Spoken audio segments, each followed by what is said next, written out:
So in terms of what today is about then, so I think my take on things is that we've kind of been in this boom time as we've kind of a lot of organizations have accelerated out of the pandemic. There's been a lot of talk about things like the Great Resignation and kind of talent hiring and you know, really kind of pulling people into the organization based on growth or recovery. I'm sure I don't need to let anyone on this call know the kind of the economic circumstances, the cost of living crisis, and the noise about that is getting kind of noisier and noisier and noisier. And I think it felt like the right time to do this webinar, really, because I think there's this kind of some organizations that I talk to are still in that kind of talent grab. You know, we're still really struggling for talent. We can't find the right talent. We're still growing. We can't grow quick enough, you know, and those kind of challenges. And then other organizations that I'm talking to are starting to feel some of that pinch coming in. They are starting to be a bit more prudent with costs.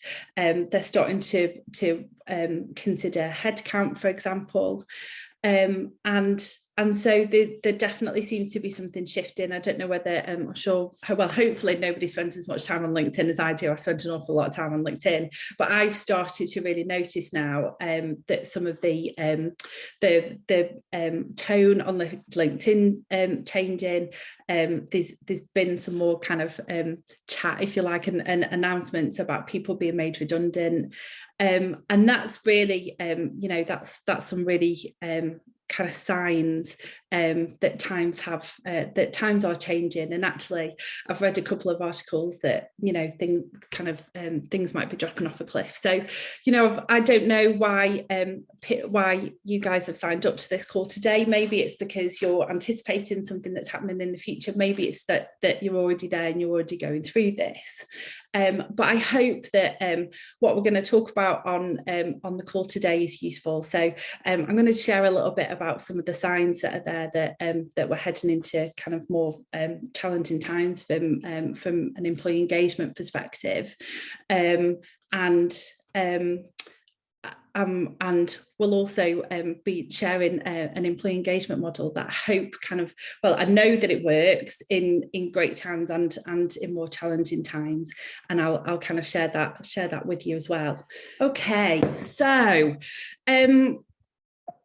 it's a good idea for me to introduce myself. So I'm Victoria, I'm the CEO of Space HR, and at Space HR, everything that we do is all about employee engagement. So we're employee engagement specialists.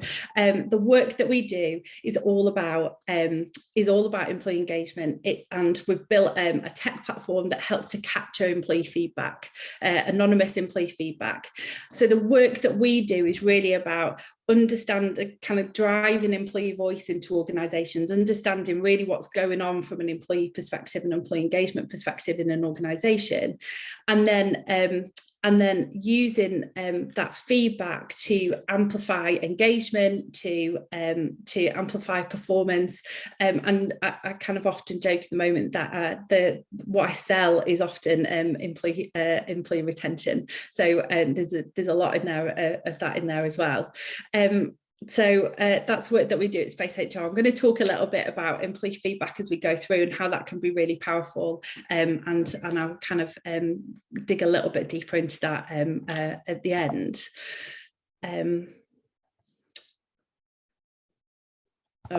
Slides need to play ball with me. Stand by. Okay, so those of you who came in a little bit later, I was talking about those kind of economic cycles and kind of as the backdrop to this call. And I think many organisations have been enjoying the growth that has come from the end of the pandemic, but I'm starting to see a lot of organisations that have been spooked by economic events now, and some organisations who are already heading into that downturn and are having to make some different choices, and we see, you know, I'm starting to see signs that shift of what is often a natural cycle is starting to pick up pace, and I've seen a couple of articles that suggest that there might be a bit of a cliff that organisations fall off. The noise is so noisy about the cost of living crisis right now. It's really hard to ignore, and it's really kind of obvious probably what the impact of that is going to have on organisations. But I'm interested in what the impact is on employee engagement, and how from an engagement perspective, we can help our employees ride that out. So, when it's very different engaging employees when you are able to, when you've got tools at your dispense, such things like, bonuses, or I don't know, the classic trip to Vegas if you're in the sales team, or you're in a position to offer promotions or take on new headcount. But it can feel very different if some of those things are taken away. And I will talk a little bit about redundancies, and I don't want to dwell on it too much, because it isn't all just about that, because actually it can feel uncomfortable when it's just about expenses being a bit more prudent, or the Christmas party gets reined back a bit. And actually, if all of these things are kind of connected in employees' minds, and some of those things are very important to why the employee enjoys working in your organisation, and their kind of place in employee engagement in your organisation, we need to be very careful as we shift the tone and the conversation in an organisation, that we don't disengage employees and end up in a really challenging place. And that's kind of the work that I'm really interested in as we go through into different kind of economic times. So what has actually shifted? So here's some of the things that I'm kind of seeing that shifted. So between January and March this year, there was a 103% increase in organisations saying that they expected to be making redundancies this year. So in another survey, 1 in 5 employers were saying that they intended to make redundancies this year. And as I say, actually, belt tightening isn't just about cutting heads and redundancies. That's not what I want to talk about today. It's about that entire feeling, that kind of belt tightening feeling, if you like. But those redundancies and cutting costs can be, quite an extreme example of when an organisation's in a different phase, that they're maybe not growing, or they're not growing as quickly. And as I say, that can feel very different, quite uncomfortable for employees, unless we're supporting them going through that change. But like I say, I'm also very mindful that 77% of employees are still reporting issues when finding and retaining great talent. So, there's still that challenge about finding the right people in our organisation. And that's going to kind of create a bit of a perfect storm for us from an employee engagement and a performance perspective, and finding and retaining the best talent as we go into a different economic period. So what might happen for our employees during this time? Really kind of broad sweep. So I think the Great Resignation is likely to come to an end if it hasn't already. As I say, I'm starting to see people on LinkedIn who are starting to say that they're being made redundant. Quite often, the recruitment industry is at the head of. They tend to feel this stuff earlier, right at the beginning, and I'm starting to see couple of recruitment consultants who have saying that they're being made redundant, and I wonder whether that's kind of a trend that might continue and spread out across other industries. But I think employees are likely to, as the cost of living starts to increase and the noise and we get more challenge around that, employees might start to feel more nervous about making a move out of an organisation. So what we might start to see as a challenge for employers is under-engaged employees. So employees who would naturally have moved on from the organisation because they've fallen out of love with us, or it's just their time to move, they feel like they're done with the organisation, but they don't feel able to move because of their personal circumstances or the economic circumstances, and that can lead to under-engaged employees. When we've got under-engaged employees, that means that we might have underperforming employees as well. Those two are really connected. And so this might become a real challenge within organisations, that through kind of, if we're standing still, engagement might start to drop, and it's because we're in a different phase of the organisation. So the reality is, I hate this stat, and every time I see it, I think, oh God, that can't be true. But you know what, maybe it is. So only 9% of employees are engaged.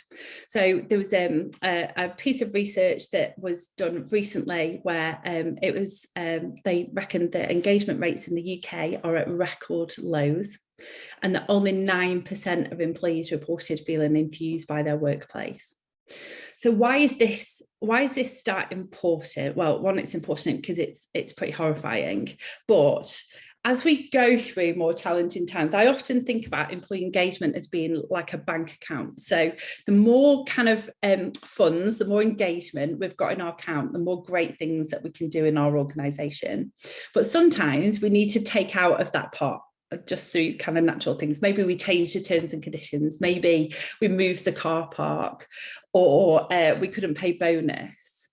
And that can be kind of a withdrawal out of engagement bank account. And as long as we've got that really nice, healthy account, then that means that we can continue to consider ourselves to have an engaged team. We're not concerned about performance dropping across the organisation, or employees starting to leave. But if we take too much out of our engagement bank account, that's when we can really start to get into trouble. We can start to find our organisations go toxic. The culture changes in a way that we really don't want to. So I guess why this stat's really important to me then is because it feels like we haven't got an awful lot to go at in some organisations to kind of ride out this storm. There's not an awful lot in many organisations' bank accounts.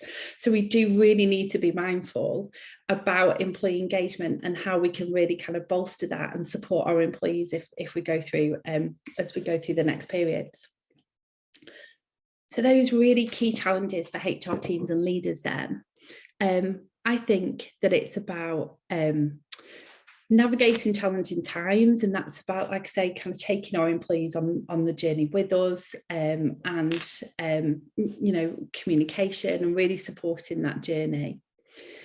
I think it's about really protecting talent, so ensuring that our best talent remain in our organisation, because it could be, as I've said, that it starts to get even more intensely challenging to replace those people, or that actually we can't afford to replace those people, because some of the great resignations push salaries up. Maybe we're just not in a position to replace some of that great talent if we lose it. And it's also about maximising performance. So it's about really making the most out of the team that we've got, and really making sure that they are, kind of firing on all cylinders, and that they're delivering their best every day. So that with the resources that we've got, and the team that we've got today, that we're really maximising that opportunity. And all of that comes down to employee engagement, and we can impact on all of these things, have a positive impact on all of these things with employee engagement. So what I wanted to do was kind of talk you through an employee engagement model that we have in Space HR. This is the kind of the overview of the model, and then what we'll do is we'll kind of dip in a little bit in terms of, in belt tightening times, what does that mean for each of those kind of these pieces of the model, in terms of this employee engagement model. So let's start at the top then. So this is an engagement model, like I say, that we used in Space HR. And this is where this is the type of feedback that we capture from employees to really understand what's going on in the organisation. And then the work that we do is then to kind of help organisations plug gaps or understand where their real strengths are. So if we're thinking about connection then, so connection is about clear vision, mission, values, employees really feeling like they are connected to the organisation that they work for. They've got a really clear voice in the organisation as well. Communication's clear and it's often, and they really understand what's going on, and they're really bought into that vision and the direction of the organisation. Fulfillment, that's about feeling personally fulfilled in the workplace and really having kind of great challenge in your role. You know, you're not too stressed, you're not too bored. It's about career development, work-life balance. It's about recognition, feeling rewarded for the role that you do. Leadership. So leadership's about your relationship to your leaders and whether you feel inspired by them, supported by them, you know, pushed by them when that's appropriate. And then well-being, so feeling safe, secure, supported in the workplace, both physically and psychologically, and really having that kind of sense of inclusion and belonging in the workplace, is that kind of gets to the real heart of feeling psychologically safe in the workplace. So this kind of model works whether, you know, your organisation's in good, bad, ugly in different times, and hopefully kind of that real kind of top line overview gives you that view. But how does that kind of translate across into actually, if we're thinking about belt tightening and we're thinking about times have shifted and we need to be kind of having a different type of conversation to a growth conversation with our employees, how does that translate across? So in terms of connection then, do your teams know where you're heading and why you're heading there? And, you know, if your trajectory has changed slightly because you've had to shift and you've had to adapt as an organisation, do you understand where do your teams understand where you're heading now and how you're still going to get there? It's really important that the teams are brought into the journey and the future of your organisation. And so, you know, if that journey has shifted and changed, you need to ensure that you're taking your employees with them. That's going to be really important to their engagement. You know, and have you shifted those goals? Do the employees understand how the part that they play in this new journey or this new direction or this new trajectory? And have you shifted those goals for them so that they understand the part that they play? Are you navigating the change in line with your values? This is a really important one. So values is often the reason why an employee falls in love with an organisation. And, you know, if maybe your back's up against a wall because you've had a really challenging month, you know, maybe you've not met budget for the last quarter, etc. But your employees are still going to be expecting you to respond to that in line with your values, and where you can kind of cross over in your values, it can really impact on engagement. So we need to make sure that any changes that we're navigating, we're doing so in line with our values. And quite honestly, I think I could probably do a webinar all on its own on that topic. But yeah, just kind of really thinking about those values and are they still kind of playing through, no matter what kind of economic cycle you're in. Do the employees have a voice in your organisation? Have you got feedback mechanisms in place so they can share their concerns and share their worries? You know, obviously in Space HR, we advocate for anonymous feedback. We think that that's really important, so that employees have got a really safe way of providing feedback. But whatever your mechanism is in your organisation, you know, you need something in place so that as you navigate this change, employees feel that they've got that voice and that they can share their concerns and their worries. And similarly, you know, they're going to expect that communication to be open and frequent. So as much as they want to share with you, they're also going to be expecting from the organisation, you know, what is happening. Is there regular communications going on? If it, you know, has the communications about the wins and the triumphs, you know, are they as regular even if the messaging has changed? And your employees are going to continue to want open and frequent communication. And I think probably that's the most common thing often that we see in an engagement survey with Space HR, is around communication and employees feeling like that isn't enough, or that they want something different from their teams, or more usually when it comes to communication. So keeping that high is going to be really important to engagement.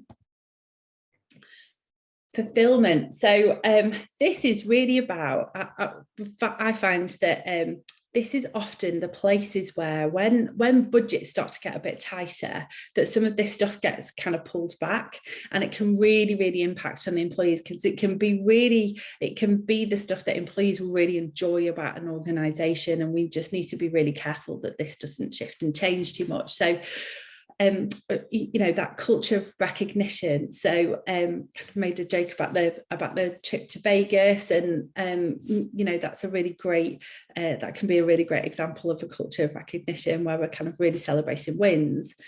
If we can't afford to do that, and we can't afford the extravagant Christmas party, we can't afford to pay bonus or whatever that looks like in your organisation, because budgets are more challenging, we can't afford for there to be zero culture of recognition. You know, we still need to be celebrating the wins, and we still need to be celebrating people's contributions, and this is going to be particularly important for your high performers and retaining them. And we need to, and there is ways to create a culture of recognition that isn't, you know, big budget, and it's just about shifting that culture of recognition and making sure that you're evolving that for the appropriate times that you're in, but that it doesn't disappear off the radar altogether. Are career paths still open, and are you continuing to invest in personal development and skills growth? You know, and I think in times gone past, learning development budgets, for example, are the first thing to go when we're cost cutting, but that can really start to impact on the employee engagement for employees. You know, despite more challenging time and budgetary constraints, etc., employees are still going to need are still going to be looking to you for a career path. They're still going to want to continue to progress in your organisation, and it might mean that you kind of might need to get a bit more creative with budgets, etc. But employees are still going to need to want that from you. And again, this is something that really commonly comes up in engagement surveys with Space HR, is that desire for career paths and personal and skills growth in an organisation. We know that this is really key to driving and powering up engagement in an organisation. So it's going to continue to be important, even if the budgets aren't there. And then this kind of point around autonomy and trust, and that's still being part of the culture. You know, when we're tightening belts, it can be really easy to kind of go into micromanagement mode, and we need to resist the temptation to do that, because employees will often fall in love with the values, but they'll often fall in love with the autonomy and the trust that they've got. And that can, you know, even if those words aren't written into your values, there'll be kind of an underlying part of your values, hopefully, that kind of autonomy and trust. And if that was there previously, we can't afford to go into that micromanagement when belts get tightened, because that's going to really get to the heart of employees, and you'll find that top performers, or, you know, all your talent in your organisation will feel very frustrated. And we need to kind of resist the temptation to kind of withdraw autonomy and trust as we go through into different phases. So thinking about well-being then, do employees feel supported and cared for, and does it still feel like an employee-first organisation? You know, it's really easy to get to a place where everything becomes about the budget, but employees are really struggling. You know, we know that there's a mental health crisis across within the UK and across a number of our employees, and they need to feel more supported and more careful than ever before. And if you, particularly if you had what you would describe as an employee first organisation previously, that needs to continue. We need to protect whatever magic that was in your organisation as we go through that belt tightening time. So this next point on here is about feeling psychologically safe at work. I think this is a real biggie. So this could be about redundancies. So I remember there was an organisation that I worked for that 1 January we made, we went through a redundancy process, and it was brutal. It was really brutal.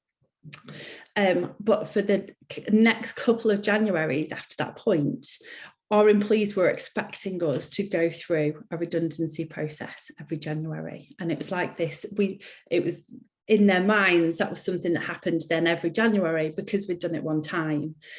And now that I reflect back, what I now understand is we'd really kind of accidentally unsettled the psychological safety in that organisation. you know, and that can come in all different shapes and sizes. It might be that you've done a cost-cutting exercise, but it might also be that you know you have asked for people to be more prudent with their expenses, or you know you haven't been able to max out on bonuses. And that can start to really unsettle that psychological safety at work. And so where we can, we really need to be mindful of that. And we need to be building back that psychological safety where we can with employees. You know, if their roles are safe, potentially even being as explicit as telling them that their roles are safe, and really trying to make them feel safe in the workplace. However, if that isn't the case, then having that transparency with employees and helping them to make the best decisions for them, you know, if their roles are uncertain, you know, helping them to understand that at early doors, and having that transparency as we go through, and so that employees can make the best decision for them.